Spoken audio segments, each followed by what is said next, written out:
Well, the New York Jets season is officially over as they lost to the Indianapolis Colts in a very creative and inventive way. We react to it and recap it right now. I'm gonna lose my gosh darn bananas. Boy Green Daily starts now. Zoinks!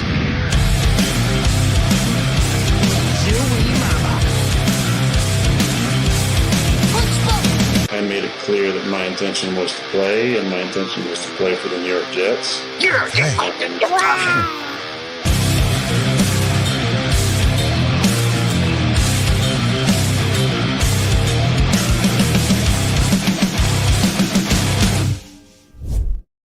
Hey, what's going on, everybody? I'm Paul Eston Jr., a.k.a. Boy Green. I'm the New York Jets digital reporter for Heavy.com. Welcome to the postgame show.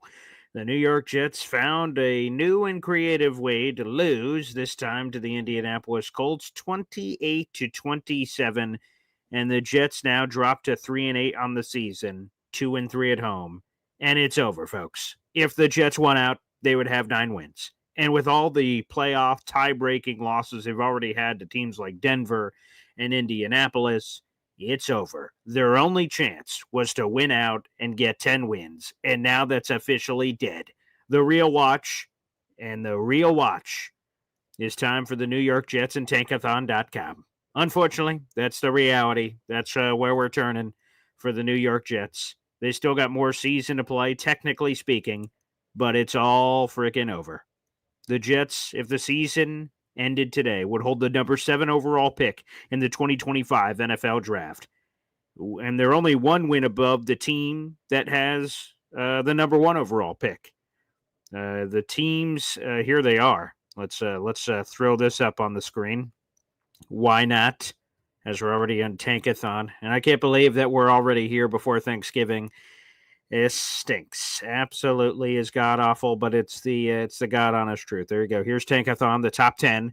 The Jets have the 7th overall pick. Are the teams in front of the New York Jets? Jacksonville and Tennessee, who have the number 1 and number 2 overall pick, they play each other twice still this season, so wins and losses are going to happen there. You have Cleveland, Vegas, Giants, Patriots, and then the New York Jets. The number 1 tiebreaker in the draft is strength of schedule, which the Jets have a 497, which is better than most of the teams in front of them. That's better than Tennessee, Cleveland, Vegas, and the Giants. The only one that is worse than is the Patriots and Jaguars, which means if the Jets tied with either the Patriots or Jaguars, those other teams would win that result. But really, before we get into any draft talk and this or that or everything else, Explosive Diarrhea says they still have faith. I don't. Again, 9 wins and all that other jazz. They lose all the tie-breaking scenarios, and the Broncos are currently kicking some patookie, and they have the last wild card spot. I thought Ian O'Connor said it well. Ian O'Connor tweeted out that the New York Jets are the Kansas City Chiefs of losing. And I read that, I went, well, that sounds pretty accurate. The Chiefs find creative ways to win. At the end of every week, you're like, wow, how the hell did the Chiefs win that game? The Jets, geez, Aloo, how in the hell did they lose that game? That's the New York Jets. They're 3-8, and it doesn't look great. They keep finding different ways to lose. Oscar the Grouch says, Paul, I don't care what anyone says record-wise. The Jets are the worst football team in the NFL. They're certainly the most poorly coached. I mean, there's no killer instinct. There's no preparation. The Jets immediately go down 13-0 to the Indianapolis Colts. They can't do anything on offense. They open up the first 5 drives of the game, 3 and out, 3 and out, 3 and out, 3 and out, 3 and out, 3 and out. Pathetic. This Colts defense sucked. They were bottom 10 in passing, bottom 10 in rushing. Just god-awful. Early in the season, we said, wait, Paul, the Jets are facing all these really tough defenses. Don't worry. Later, it gets softer. Oh, does it? When? Where? What? It's over. By the way, let me flip the banner here as we continue to try to get Phil his emoji. We're 19 members away from Phil getting his emoji. We'll see if you can do that. You guys can join the Boy Green Coffee Club by jumping on the YouTube description down below. Feel free to do so. The pinned comment right now is the call-in line. If you guys would like to call into the show and vent or react to the Jets' latest loss, feel free to do so. That is youtube.com/boygreen25. But there's a lot to get to here.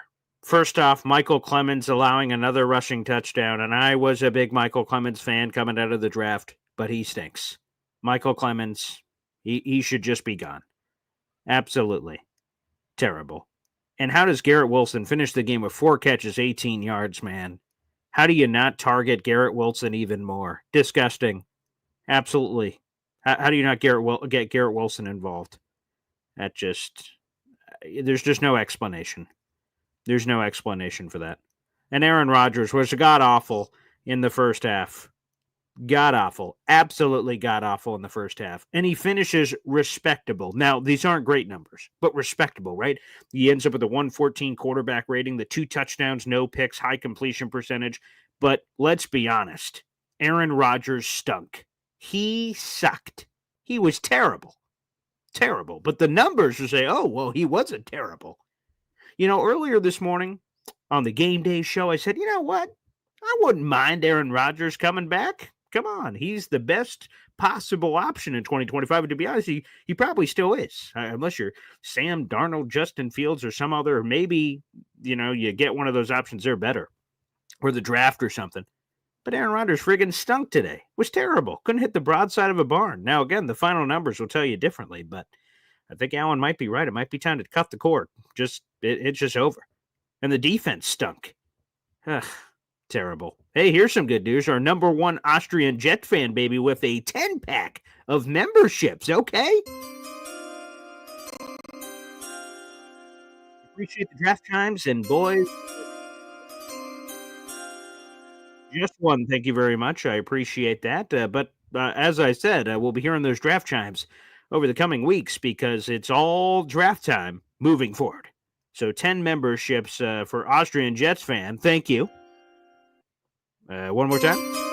There you go. Rich. Let's get a couple of these when there are better times.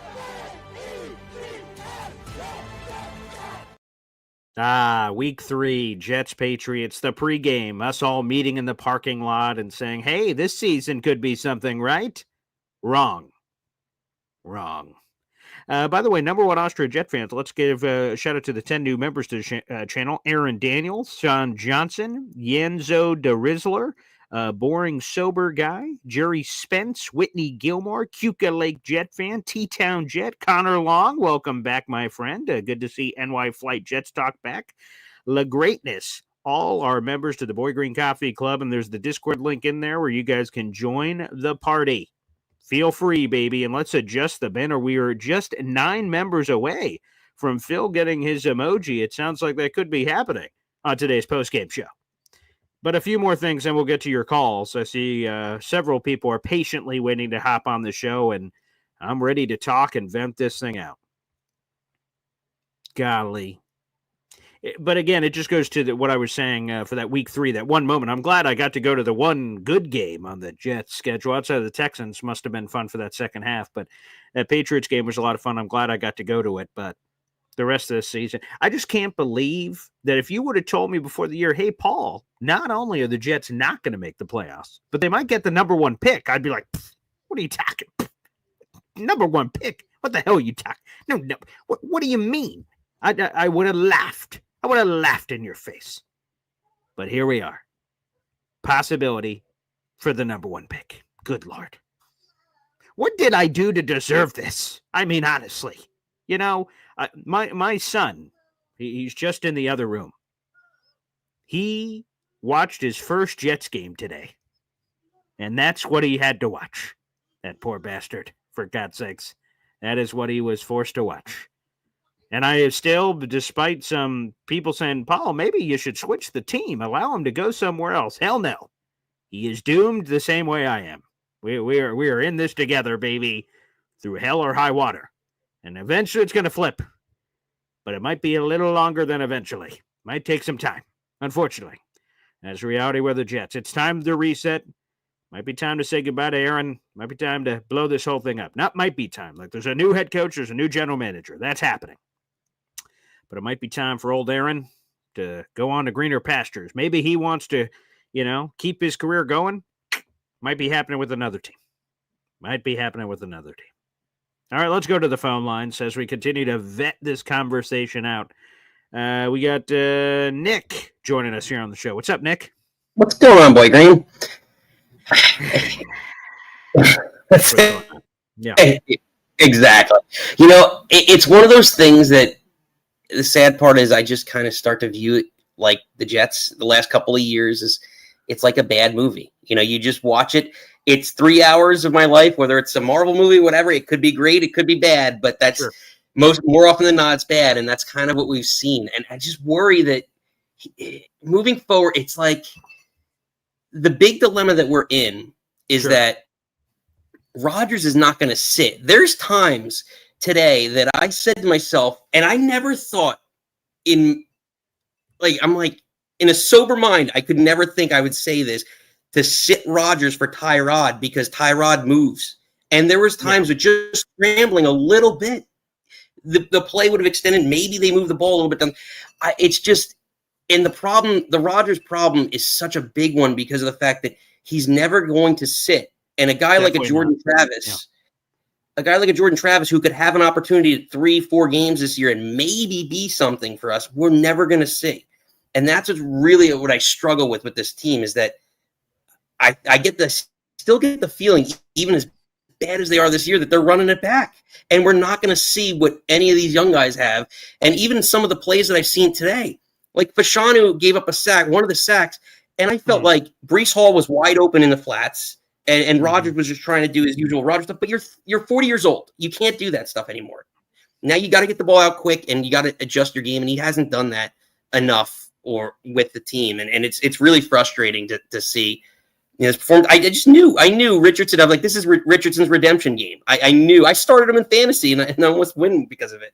Wow. Well, people are asking like Badshaw we have in here. Paul, can I get a recap of the game today? I've been driving home from Fayetteville all day. Well, the Jets dropped out immediately, 13-0. The Jets do nothing on offense until the very end of the first half. Suddenly, the Jets offense can finally go all over the place and go right down the field, score a touchdown, and then, they give you that glimpse, right? It was 13-0. It looked awful. Jeez, we're getting run out of the building here. Oh, wait, 13-7. Okay, whoa, wait a second here. Maybe there's something going on. Immediately the second half, Anthony Richardson, strip sack, booyah, fumble. Jets immediately grab it, score another touchdown. Whoa, Jets take the lead. Okay, this is looking spectacular. Okay, playoffs. Maybe the Jets can win. They can win out. They can do this thing. They can go 10-7. This is going to be great. And then it all just went downhill. The Jets, would just have sprinkles. It was just sprinkles. It reminds me, it's such peaks and valleys that are crazy extremes that it reminds me of, and this is what I get this feeling that we're going to look back on this and like this is the spin doctor story that we're going to get is that Rodgers has 62% completion percentage and his numbers actually show that he's really one of the top 15 quarterbacks statistically in football. Here's the problem with that. Is it's the same thing. I remember years ago in Tampa Bay, Mike Glennon. I used to love Mike Glennon because I liked him a lot and thought he had a lot of potential. But statistically, he always had 2 touchdowns to 1 interception, but he never won shit. And it's the same thing. It's like the key moments of the game, you're not going to get that. Yeah, at the end of the game, his stat line will show 2 touchdowns, no interceptions. But when you lose, 30 or 35-21, it didn't matter. The key moments of the game, you didn't make any plays. And that's the kind of like the fantasy football reality of what we're inside. Well, statistically, I had 3 sacks today, but when you needed to pressure the passer, when you needed it most, you didn't do anything. So it's that pressure moments that, in New York, I'm not a Yankee fan, but everyone loved Derek Jeter because he performed in the clutch. And that's the thing. At the end of the day, we see that all the time. Like Sauce Gardner got on Matt O'Leary, right? Because of that tackle. But the key point of that, and this is, when you're not seeing the forest through the trees, it's that tackle. Yeah, it's one tackle, but it was a big play in the game that changed the momentum. And that's the things that the team doesn't see, whether it's coaching, youth, they don't see the little mistakes that add up and really are big plays throughout the game. And that's what really bothers me about this team. And I don't see any end in sight. Man, the only thing I liked was I was like, wow, the tackling seminar for Jeff Ulbrich worked. I was like, okay, here we go. We're getting some profile tackling. I was like, okay, here we go. But ultimately, I should have known that, again, the Jets just had no killer instinct. It was 4th and 2. Rodgers had the ball. They're moving it down. If they get that first down, they have a chance to either run out the clock or score the touchdown, which would have taken them, obviously, to a 2-score lead, and all of it would have been over. And the Jets burn a timeout. They bring it all the way down. Bluebird, 22. Oh, okay. They didn't jump. All right, T.O. All right, we'll kick a field goal. Up 5. That should be safe, right? Well, no. And they blow it. So, yeah, this coaching staff sucks. Some of the talent we thought was great is overrated. And we're going to need a guy, a guy who has a vision to come in here and just reset. Now, I don't think every shekel and copper pipe has to be torn off this house. I think there is talent.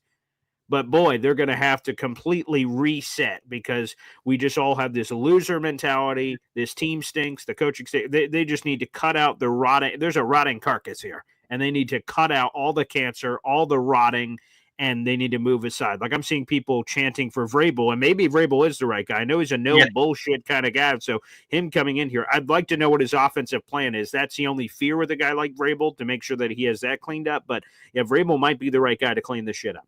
I want Vrabel or Flores. I think those are experienced guys that still have a lot left in the tank and can really do a lot with this team.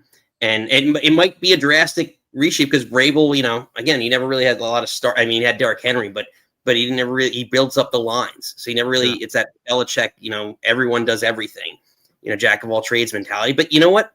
It wins. And at the end of the day, coaching matters the most. We need a coach in here.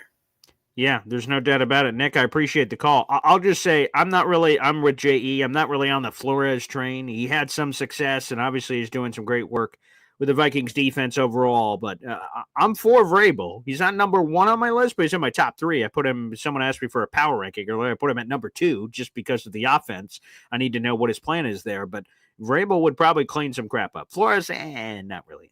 But hey, different strokes, different folks. Let's go back to the phone lines. We need more people to talk about what the hell we just saw.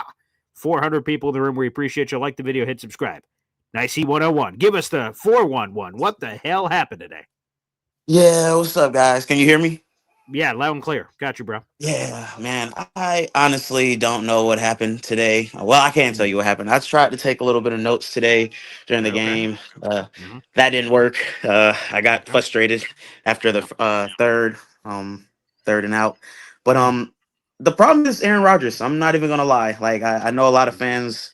Well, I guess at this point everybody's okay with hearing it now. But the problem is quarterback play. Simply, like if Carson Beck can play well and win a big game from Georgia, it shows what good quarterback play can do. So I don't know if we need to start Tyrod. I think we have a third string quarterback that will. Nope. I think Nicey's getting a text or a call. We'll come back to you, Nicey. I don't know what's going on with your phone there. We'll go to another caller. B-Mac here on the show. Welcome back, B-Mac. People were wondering where you were at. Hey, you probably I did see you come on the last couple of days, so that's okay. Yeah, I've been MIA myself, so touche. Yes, I've been MIA, but it's great to have us both back here, B-Mac. Yeah, yeah, man, crazy game. It's just like it's like one of them games that it's just crazy, and I think it's on to lean to that Rodgers is wash track.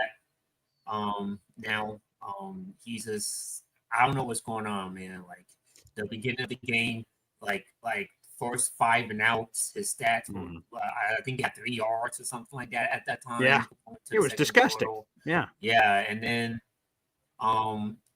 so one thing I do want to bring up and say, sure, it doesn't seem like he doesn't throw the ball deep no more.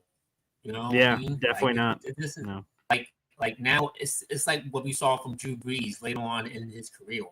Remember Drew Brees can't throw the ball deep, and obviously he was thinking dunks and short outs and all that stuff and screen passes. It seems like that's what we see now from Rodgers. Like, does he does he not throw the ball deep because he doesn't trust I say this: do you think that he doesn't throw the ball deep because he can't do it no more, and he lost his fastball, or do you think he can't throw the ball deep because he doesn't trust his offensive line in front of him? It's a good question. The only deep, I use that in quotes, but only long pass we had today was the third down, 18-yard conversion to Xavier Gibson, where he kind of kept the play alive, escaped out of the pocket, pump fake, whoop, got it to X. So that was the only time that we saw it. And I think the uncomfortable truth to what you just asked, B-Mac, is the fact of the matter is I just don't think he has it anymore.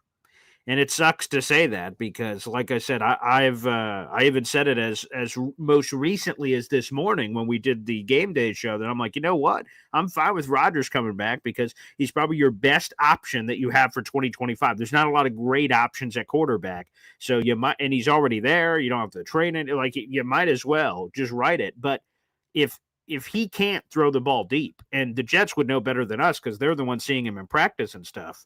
But from what we've been seeing on the field, he can't do it, and he doesn't have it. He's 40, turns 41 in like 2 weeks, and he's going to be 42 if he comes back next year at the end of the season in the same time frame. Aaron Rodgers, I just don't know if he has it anymore, which is disappointing and sad and all that. And the harsh reality may just be to rip the Band-Aid off and move on. Which, like I said, that may have to be the option for the Jets. Again, regardless of whether you bring, just real quick, regardless of whether you bring back Rodgers or you get rid of him, that decision should be solely up to the people you hire, the new GM and the new head coach. It shouldn't be up to Woody. I don't care if Woody's best friends with Rodgers. You're not a football person anymore. You move aside. You're about to go have a job doing something else with the president. What needs to happen is full autonomy to make that decision, the new GM and head coach. If they want him back, great. Sell us on that plan. If you don't, okay, fine. You new people coming in, you make the decision. You're the new bosses because what we've been doing hasn't worked. So we need someone new to make those decisions.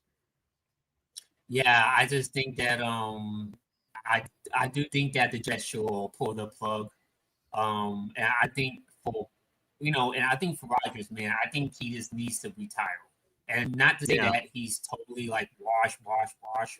Now, do you think he wash, or like when you say wash, what like degrees? I mean, 6 yards before that final drive, that's washed, man. Devontae Adams, Garrett Wilson, Tyler Conklin, Breece Hall. Like, what else are we going to blame, man? Because that's what we've been doing. We're like, Aaron Rodgers just came back from the Killers. They're playing tough defense early. Now you played a shitty defense.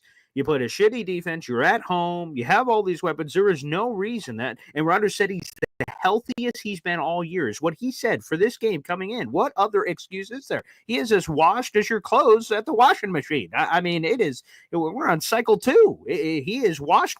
Again, I can't believe I'm having such these stark realizations. Some people have said, Paul, he's been washed, is what some people will say.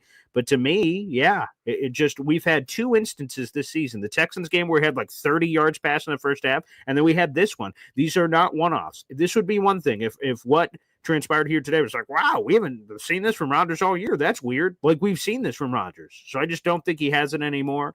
It's unfortunate. I think it's time to hit the retirement home, old man. It's over. It sucks because there was so much excitement before last year and then the injury. There's so much excitement before this year, and he's had injuries that he's played through, but it doesn't matter. Like, this is a results-oriented business, and unfortunately, Rodgers hasn't gotten it done, and it is what it is, and unfortunately, he won't be able to turn this around. Do you think they should start Tyrod after the bye week and pull it off? To be honest, B-Mac, while I have an opinion on a lot of things, the Jets aren't going to listen.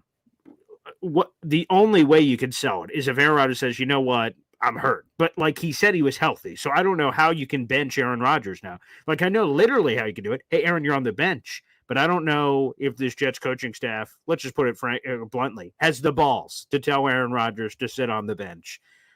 I question the manhood of this group to make that decision, and I don't think they will. So now, outside of an injury or fake injury, like, right, Zach Wilson, my concussion hurts. I'm out forever. Okay, I guess. Outside of some mysterious injury hitting Rodgers like that, I imagine it's Rodgers through the end of the season outside of some sort of an injury thing. Yeah, and the stat line that he put up today might be a little bit miscued. So I think you Yeah, might see definitely some misleading. I people agree. Yes. and then you know what I Mhm. mean, say, oh well, you know what I mean. But I just think it's time to move on. And Yeah. I think Rogers, I think he needs to retire just to sake of not getting embarrassed more longer. Yeah. You know what I Yeah. mean? Like He's still going to the Hall of feel Fame. He's still had a wonderful Yeah, career everywhere else. So, but it yeah, is what it is. I think it's yeah. time for old Yeller to hang her up. I think this Yeah, this baby's hey, over. but hey, Tom Brady did it. You know, Brett Favre did it. You know, Peyton hung it up. Breeze hung it up. I mean, you Sure. know, your time. You know, Yeah. Father Time is undefeated. That's what they say. So And he's knocking at the door. He's knocking at the door, B-Mac. There's no question about it. We got more calls to get to. Plus, I see this from Austrian Jet fan. Real quick, top 5 on head coaches. Vrabel, sure, I'm in. Gruden, that one would be fun. Stefanski, I'm interested. Offensive guy, multiple coach of the year. Mike McCarthy, and no thank you. Because then you bring Mike McCarthy back, then there's the Rodgers thing. No. Aaron Glenn, he's never done it before, and he's a defensive guy, a former Jet, which we appreciate. I'm not all over the Aaron Glenn train, to be honest with you. All right, back to the phone lines here. Esden Zone. Here we are. What's going on, Pop? Well, I'll tell you that I had a different experience than most people. I try to watch every Jet game. Sure. Getting on a flight today, I watched the first half of the first Ooh. quarter and the end of the game. Wow, That's what I get what to a catch. combo! What a combo platter you picked at the buffet line. Right, and it's and it doesn't get. It's not time for the Jets, in my opinion. It is not time for for Tyrod Taylor. Right, we know what Tyrod Taylor is. It does not benefit the Jets at all to start Tyrod Taylor. It is time for Jordan Travis to have the rest of the games coming off the bye Wow. week. Coming off the bye week, let him get all the reps in the world. And right, you don't ask Aaron Rodgers to sit. Right, is it going to happen? No. Should it happen? Yes. You got to figure out what you have. This is a golden opportunity, right, for Jordan Travis to go out there and see what he has. We know what Rodgers has. You look at the first 2 or 3 series of the game, and nothing goes more. I was sitting here in the hotel room in Wilmington, North Carolina, and I said to myself, you know what just happened? The Colts gave him too much time on the clock. That's Aaron Rodgers with whatever time it was on the clock, 30-yard line. He's only got to go, 30 yards, 40 yards. That kid's got a good leg, right? They kicked a Because 58-yarder the today. SEC record has a record for the SEC for longest field goal made. Just and I'm thinking, well, this is money in the bank. This is what this is exactly what I talked about on the show this morning. And he looked like dog shit. And at the beginning of the game, it was the same thing. And right, there's no excuses. This Colts defense, terrible. He has the receivers getting, like you just talked about, not to steal. But I looked at I'm looking at, as soon as I land, I'm looking at the stats. 4 throws to Garrett Wilson. Like, what are you doing? Yeah. What are you doing? And it's great that you threw Brees the ball a lot of times, but Brees is not a wide receiver. He and he had a great game. I'm not poo-pooing Brees Hall, but how do you not, get the ball to Garrett Wilson more? And then I just don't know, the backwards pass at the end of the game. I mean, he just looks old. And I didn't see it, but I heard about it. His horse shit that cost him the last time out that may have saved them. Right, underwear, discount double check, timeout. Yeah, right, yeah. And right, it's an old sad song, right? Take him out of the backyard, right? Tell him to think about the rabbits, and then give him the mice of men treatment, just a double tap to the back of the head. He's going to be in the Hall of Fame, right? This is an unfortunate run for the Jets. It's time to move on. And tell him he can fake an injury. Tell him whatever you want, right? But if you want to get value out of this next 6-pack of games, then it's Jordan Travis. What have we got? And maybe we don't have anything. Then we need to know that, right? Tyrod Taylor is a rental for a year, 2 years, maybe more. He's not going to be, whatever. So what's the point? There's no benefit. if there's no value in letting him start. Jordan Travis, there's something there. And then if not, okay, well, we're going to have a high pick, and some of the teams are going to have a high pick are not going to go after a quarterback. If the Bears have a high pick, they're not going after a quarterback. There are teams out there that are going to be able, the Jets are going to be able to move up and get the best. Maybe they're going to get a little Deion Sanders son action. Oh, Shadur Sanders. Wow. Secure. So, okay. Right. that, but maybe we don't need to. Right. Okay. And so give the six pack to Jordan Travis. That's what I'm advocating for. And then let Rodgers, whatever, ride off into the sunset, into the darkness, whatever it is. And it's not negative about him. I would hate to, it's not a BMAC quote, but right. Mike Tyson, sad the other night. Aaron Rodgers, sad this season. Right. Yeah. You're just old. You hit the wall and we didn't see it coming, but it's there. Right, yeah. He's not getting the ball out, and I'm not picking on him, but he's making the Jets play good enough that an average quarterback would have won that game. Anybody with I'm going to give him back the one timeout. With the one timeout and a minute and needing 30 yards to get a decent chance to win the game, that's what you pay the quarterback for. And I literally well, here it goes. This is the hinge point. This drive is the hinge point for the Jets season. That's what I saw. And then as I was sitting here, and then I'm like, oh my God, this is brutal. Yeah, let me count them up. So 1, 2, maybe that's 3. Well, either way, he's had. So I believe I have the 4 earmarked here. Aaron Rodgers has had 4 opportunities at game-winning drives this season. He's 0 for 4 in those opportunities where he has not won. And they get a free timeout, right? I have never seen in the past 5 to 10 years the delay a game. That guy did nothing more than happens on every play. Ooh, now, I would push back. I would tell you, is it a penalty? Yes. But you see that all the time. You see it all the time, and it's seldom called. I don't remember the last time it's called. I don't either, which is a good point because it happens all the time. I think where the guy erred, again, at the end of the game, was the Colts guy was laying on top of him. He got up and then went, oh, snap. And then he jumped back on top of him. He should have just had conviction. If he just laid on top of him like a dead fish, the ref's come on, get up. He jumping back on top of him like a body slam. That was like a free, right? They just got, sure. It was a bad, you should never thrown that pass. Well, that's also true. That's the thing I didn't understand of weighing. You need a field goal to win the game. You have no timeouts. Everything has to be to the sideline, or you have, just everything has to be to the sideline, or it's worth the risk, or the juice middle, of the orange. Right. You take a 30-yard shot, a 25-yard pot shot right to the middle of the field, and you move and groove. Oh, okay. Yeah, there you go. Then it's worth the juice of the squeeze. But unfortunately, which is just another scenario of him looking old, of him not looking prepared for the moment. These are the moments that we got Aaron Rodgers, and I've said that a few times this season.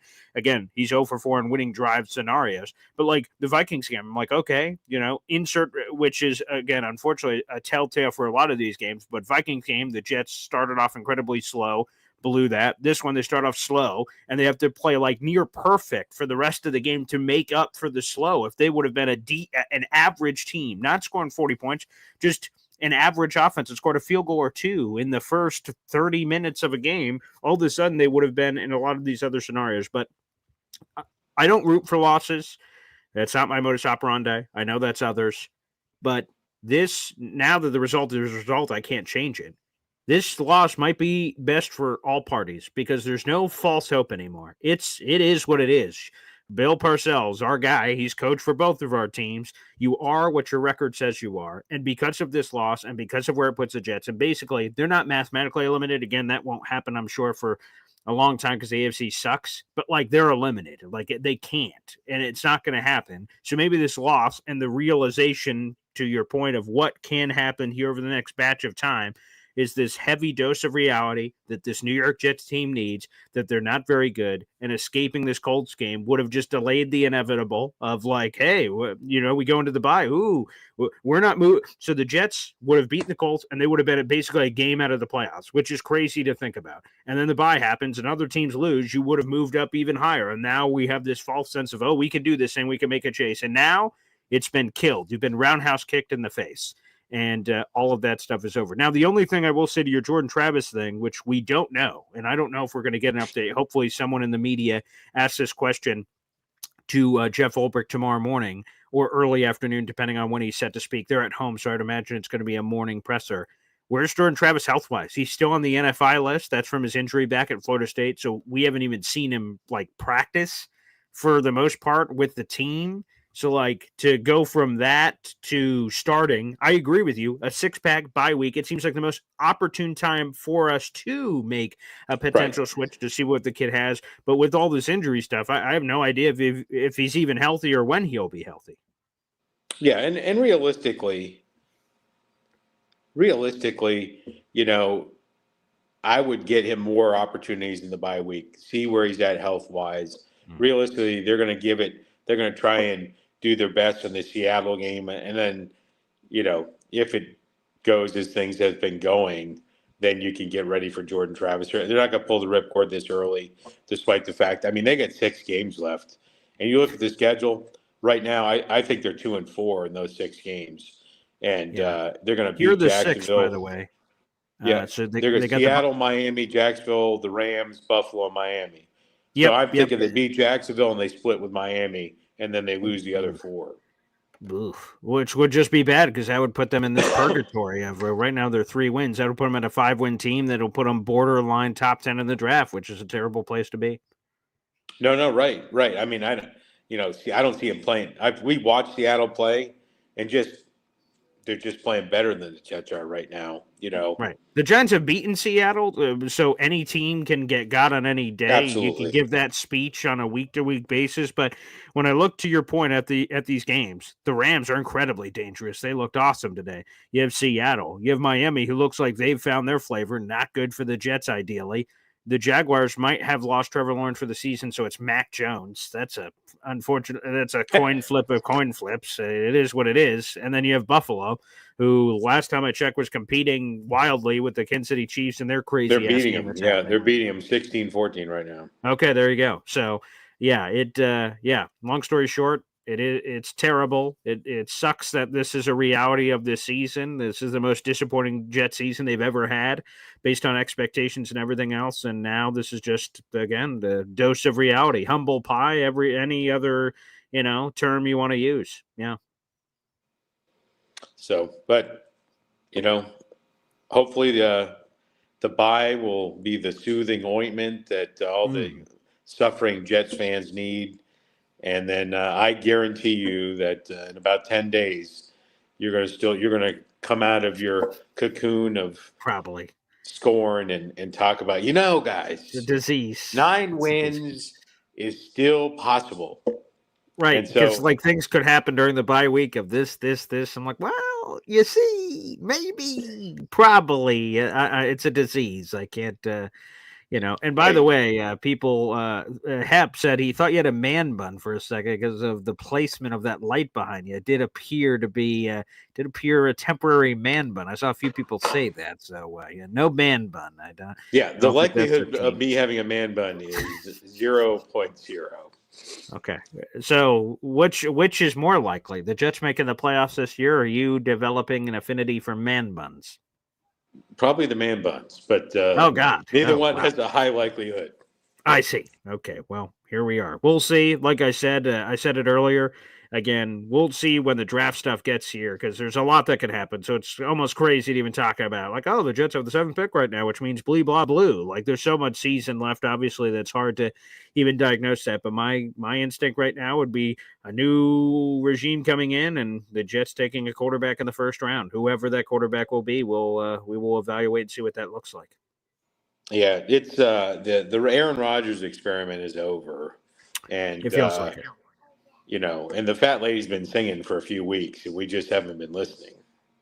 Apparently, that's it. That's ignoring some of the obvious signs because you want it to be different, and it certainly hasn't been. That's for sure. Yeah, which is, like I said, disappointing.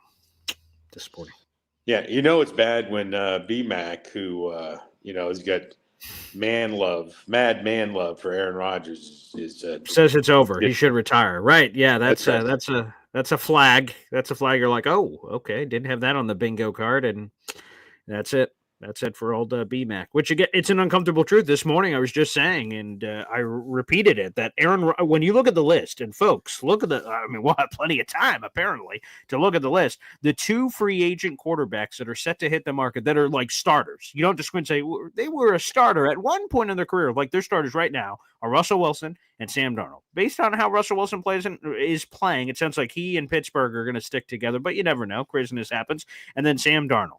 Again, Russell Wilson's older. I don't think he's coming over here anyway. And then you have the Sam Darnold thing. Would he even want to come? And then the 2 guys who might get cut are Derek Carr and Daniel Jones. And neither of those, I'm like, woo, let's jump on that train. And then you just have a bunch of mid guys like Mac Jones and Justin Fields. So, yeah, a lot of questions. A lot of questions at quarterback. And this morning I was like, yeah, let's bring Rodgers back now after everything we've seen. I don't know if Aaron Rodgers is even going to want to come back. Yeah, hopefully he does not. Hopefully he doesn't climb back in the ring with the other Hall brother. Yeah, no, we can only hope. By the way, another fair just point, not that I guess it's going to matter with how the Jet season has gone. Will we actually sign this kicker that we have? Anders Carlson was awesome today, but he was only elevated, so technically reverts back to the practice squad tomorrow. Can we sign him? Again, not sure. I might be rearranging deck chairs in the Titanic, but, yeah, kicker. It's a cool trick. But if you are like you have so much talent on your roster, and you're like, yeah, we'll bring this kicker in, we'll elevate him, it won't count against us. Right. That's not where we're at. Definitely not, which I don't understand because that's what Jeff Ulbrich indicated. So Jeff Ulbrich was asked about this kicking situation. Oh, you guys excuse my Guatemalan. They didn't say this in the media thing, but you fucked around and you lost your kicker. Like what happened there? It's like, well, there's all kinds of genius things that are happening upstairs from roster management. I can't really get into the details at this time, but it's above all our pay grades here of pieces moving and this, that, or the other. But that sort of sounds like they were saying what you just said without saying it. Like, we can't just be signing kickers left and right over here. You seen this roster? You seen this casino, this mansion over here? It didn't build itself, boys. Didn't build itself. But obviously, as we've seen, yeah. What I really have a question is, do the Jets, a lot of good teams, and I've always thought this was odd. Yeah. But people that do it have been success. Do the Jets script their first 15 or 30 plays? Because if they do, whoever's scripting that shit needs to be brought out back with AA Ron and given the old Yeller treatment. Yeah, I just we didn't get to talk about this. We didn't get to talk about this morning, but a criticism from a former NFL quarterback that does like film analysis on YouTube. He said from his evaluation of the Jets offense, it's a bunch of plays that are just Rodgers' favorite, but it's not like a scheme. It's not like, ooh, we run this scheme, we got this package of plays. It's like Aaron Rodgers like, ooh, I like purple popsicles today, and I like yellow banana, this, that, or the other the next day. Like he said, from his study, it just seems like it's a random pocket of plays that Aaron Rodgers just comfortable with. And then as he's switching from Bluebird 22 Cobra to red purple sarcophagus, it's just random jumps, and the players are trying to understand and go back and forth, which goes back perhaps to your earlier point that you said weeks ago on the show about Aaron Rodgers maybe playing too much OC, and if he would just play quarterback and run the set of this, maybe they could get here, there, or the other, because it's hard to continue to hear Jeff Ulbrich after every presser. Yeah, we're going to take a deep dive. We're going to take a hard look at that one. I'm going to, it's like literally I could play the press conference from 2 weeks ago and it would be the same press conference we just heard. I didn't clip anything. What I try to do for fans is clip insightful things from the press conferences and tweet them out. You want to know how many clips I tweeted? 0 from Jeff Ulbrich because he just said the same shit over and over again. But that's the thing with Rodgers on that same point about the offense. I just don't understand. It just feels like there's no creativity, as Phil said here. Terrible playbook, no creativity, and it just seems random. It seems like there's a random assortment. And we talked about it this morning, right? You run plays to set up plays, right? And so in the middle of a drive, maybe you do something that is not going to reap benefits now, but you're going to run a version of it later on that's going to be the money, right? And you just don't see that. Like we talked about the Corley reverse, right? Yeah. And then you do that to distract them, and it's not about the purple sarcophagus because that's what you like. No, we're trying to win football games here, and we've got to. It's us against the defense. It's not favorite plays. We're going to set things up to set things up, and that's why you script the plays.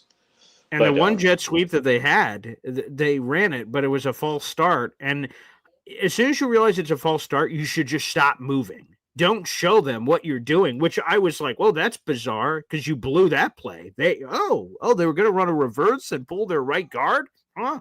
Note that upstairs, and then they never went back to it. So they're like, we could have got him, but false start. But it was a false start called very early, and they ran through what the play was, and I'm like, oh, that would have looked good. Oh, well, I guess we're not going back to that. Lamar Jackson did that in the Ravens-Steelers game.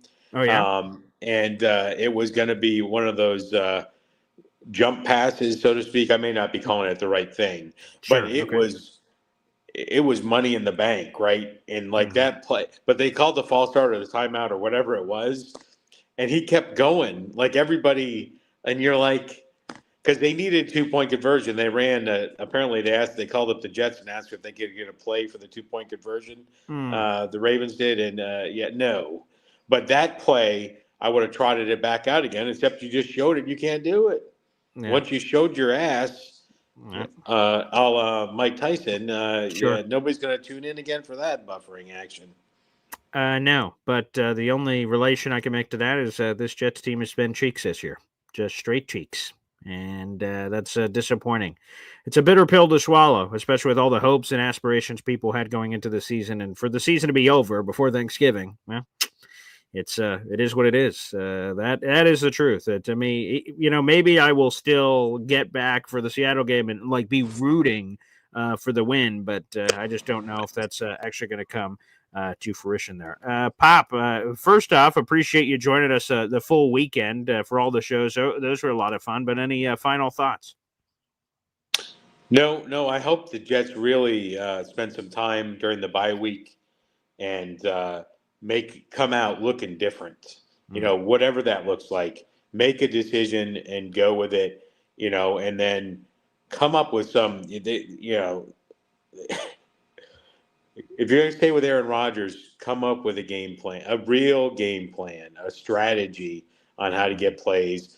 And I would tell you, maybe Mr. Rodgers gets one more game, but if Jordan Travis is capable. Right. It makes no sense for Tyron Taylor, just to be clear. It's not just to sit down Aaron Rodgers to sit down Aaron Rodgers. That's not the point. But if you have an opportunity to get that kid in the game, get him more reps, essentially bench Tyrod to third string right now and let Jordan Travis get some reps because you got to know. Because otherwise, what we're doing, if the season's over, then you better start early. Right. There's money to be made or hay to be sown or whatever the phrase you want to use for the rest of the season to make some decisions. And if we're looking at not keeping everybody, not paying everybody, then the next man up, you better evaluate. Because why wouldn't you?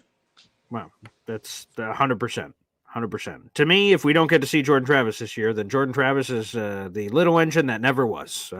I'm not going to think twice. I'm going to make all my quarterback decisions as if Jordan Travis, doesn't exist. Maybe the new coaches ever come in and go, whoa, this Jordan Travis guy, I might have to give him a shot. If we draft a rookie, they can all compete. We'll see what happens. Maybe there's a surprise. That Breece Hall guy can catch a pass. Yeah, maybe we get a little bit of that. I thought when they go ahead. One last quick point. I thought when they drafted Jordan Travis, it was a steal like Jalen Smith was for the Cowboys. That's what I was thinking, right? But fell down, injuries. You take a shot, and so now it's time to see if it's going to pay off, right? So we'll see. Pop, appreciate it. We'll have you back on next week. Let's get to a couple of super chats here. We got Michael Gonzalez. Every time we get a super chat, Zariah Luna chimes in. Wow. He's celebrating. I feel like I'm a billboard at a sporting event. He's celebrating an anniversary. 50 years as a long-suffering Jets fan. What's your reward? Losing. Unfortunately, I wish I had a better prize for you, Michael. But God bless you, sir. Again, his super chat, which appreciated, Michael. Thanks for helping support the show. Next year marks 50 years as a long-suffering Jets fan. Why? Ah! That's my interpretation of that, Michael. And again, I just said it earlier, and I saw everyone who called the police earlier for my action. My son watched his first Jets game today, and he was in full Jet gear.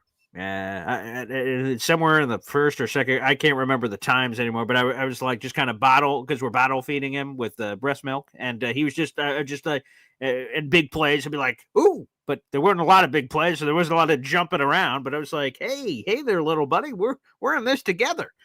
Hopefully, he feels that way when he has free will, but I guess we'll find that out at some point in the future, I guess. But that's neither here nor there. But Michael, congrats.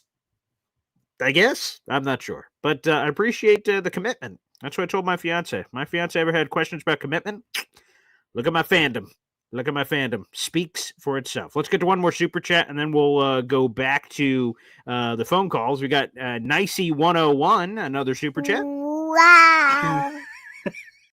Zariah Luna, thank you very much. Backwoods Aren't Cool, a.k.a. Nicey101 here. Sorry, my wife called and kicked the video. Wives. Right? No, I'm just kidding. Got priorities, of course. Rodgers is trash. I've seen better high school quarterbacks in our great state of Georgia. Bench him, start Tyrod or Jordan Travis. Somebody, please.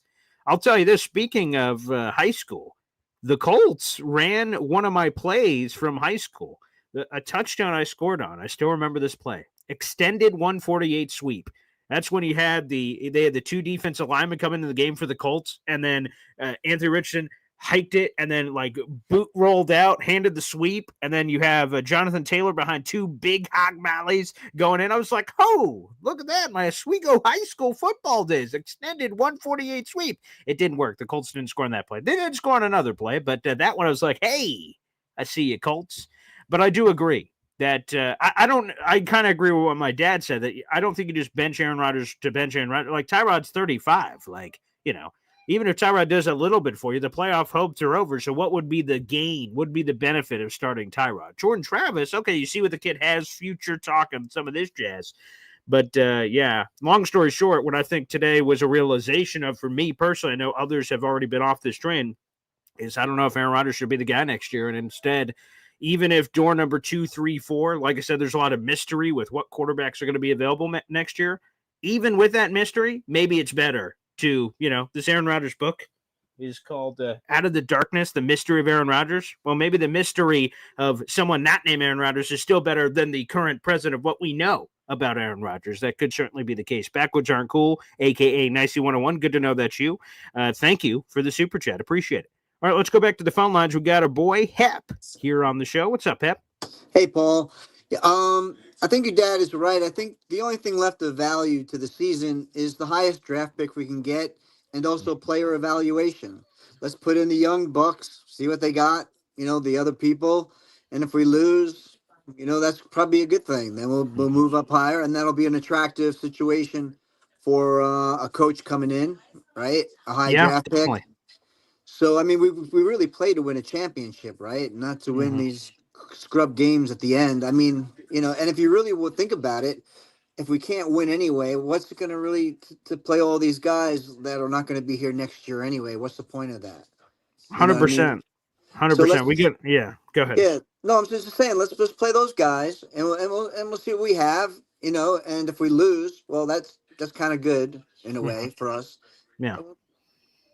Yeah, I just think that, to your point, there's a lot of players the Jets are going to have, and I counted it, I think, the other day. They're going to have one of the biggest roster turnovers from one year to the next. They've got somewhere in the ballpark of 25 to 30 free agents of the 53 that are set to be free agents. And how many of them are coming back, I don't know. But there's a lot of those big names at the top of that list, like Hassan Reddick. He ain't coming back. DJ Reed, I'd be surprised if he came back. I mean, there's a lot of Javon Kinlaws, and those guys are all going to be gone. See ya. And there's even more that are under contract that are probably gone, like Michael Clemens. Good Lord have mercy. He's probably gone. So there's just going to be massive turnover. And then, of course, new coaches come in and like to bring guys from their own scheme and system and things of that nature, too. Let's try to see the guys that are going to be back. Like Jordan Travis under contract for the next 3 years. after this season. Why not see what he has? Or any of these other cats, Quantez Stickers, before this new coaching staff comes in. Can we see what this young man has? So, yeah, I think we should kind of kick the tires on a lot of these guys and just see what they have, because it's time to find out who's going to be here for the future and who isn't. Right. All right, Paul. Thanks. You know what? We got to keep the show going now. That's right. Yeah. Super Bowl season with Boy Green on the couch is an I need a new alteration. song. I need a new song for you. Yeah, that's true. I'm watching the Chief game, and I'm looking at this team is this is a real team. Like, look at the way they play, and it's amazing, And I'm looking at my team. I feel like I'm the music behind my team is the Sanford and Son theme, And it's like we got a wobbly wheel in the back, and we're like, we're barely getting to the junkyard, And we got all these great players. I don't know. Only the Jets, man. Yeah, Peace that's out. it. I love it, Hep. And yes, we do need a new song, apparently. But I just see something I said out loud. I don't know if it resonated with my fiance or my 2-week-old child, but I just said the Jets make the easy look difficult. Everything is hard, right? Like Aaron Rodgers blooped out a pass to Jeremy Ruckert. He has it, and they call it a touchdown for the Colts on the field. I'm like, Jeremy, what the? That was an easy first down. The Jets didn't have a first down till like 2 minutes in the second quarter in the game. And I'm like, what? Like, they just make the simple stuff look difficult. Nothing is easy for the Jets. Things that are easy, to Hep's point, I'm watching other games. I'm like, whoa, that looked simple. Whoa, that just looked easy peasy lemon squeezy. And nada. There's none of that with the New York Jets. Oh, Jared B has a suggestion for reworking the lyrics. Change it from Super Bowl to number 1 draft pick. Watching the Jets attempt to get the number 1 draft pick with Boy Green. Jets, draft. Okay, maybe there's something there. I'll send that over to Hep, Jared. I'll send that over to Hep. Yikes. And yes, Reese, you're right. The coach is so fucking trash. The coaching is terrible. The team is terrible. There's no fight. There's no fire, right? There's a couple of plays where Devontae Adams broke a few tackles and like trucked a dude. And, you're like, oh, okay, nice. Like, that fired me up. The big sack on Anthony Richardson, ball, loose biscuit. Whoa, there we go. That was exciting. That was like riveting stuff. But there wasn't a lot of it. Obviously, there hasn't been a lot this season. Like I said, I'm glad I went to the Week 3 Jets-Patriots game. Glad I got to party with all our Boy Green Daily listeners. That was super cool. But it's just over. Jug Artist 14. You know it's bad when it's not mathematically over. And the most positive Jet fan of all time, Boy Green has declared the season officially over. It is, man. It's done. And I feel terrible because, like I said, I am the most optimistic Jets fan in the world. I love it. I love watching the Jets, regardless of whether it's wins or losses. I prefer the wins, but I'm just so pot committed to this team. I love this team, man. And it sucks when they hurt you like this. It sucks that it hurts you like this.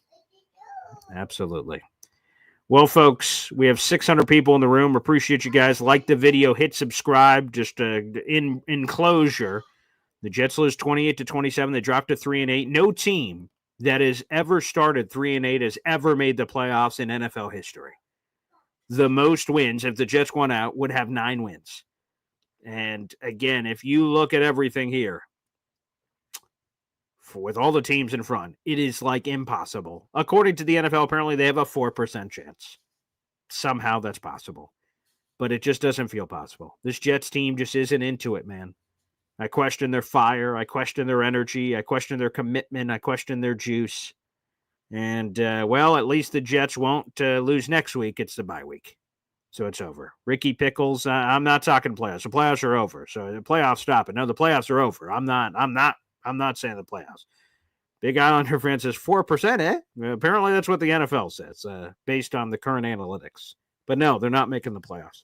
This team is going to be destroyed. This team is going to have gasoline poured all over it, and it will burn down to the ground. As it should be. And it sucks for another rebuild. We've been rebuilding for 1,000 years, man. Jet fans are sick of rebuilds, but we have no other choice. It's time to rebuild and build this thing from the ground up, and hopefully we get the coaching and GM hire right. And it'll put us in a better place. Again, thanks everybody for tuning in. We'll be back on tomorrow morning for Boy Green Daily. We're live every single day at 7:30 in the morning. Make sure you guys check us out. And by the way, there you go. Emoji Countdown. We're 9 away from Phil. Hopefully we get to that tomorrow morning. Thanks, everybody, for tuning in. Until tomorrow. There's Jets team.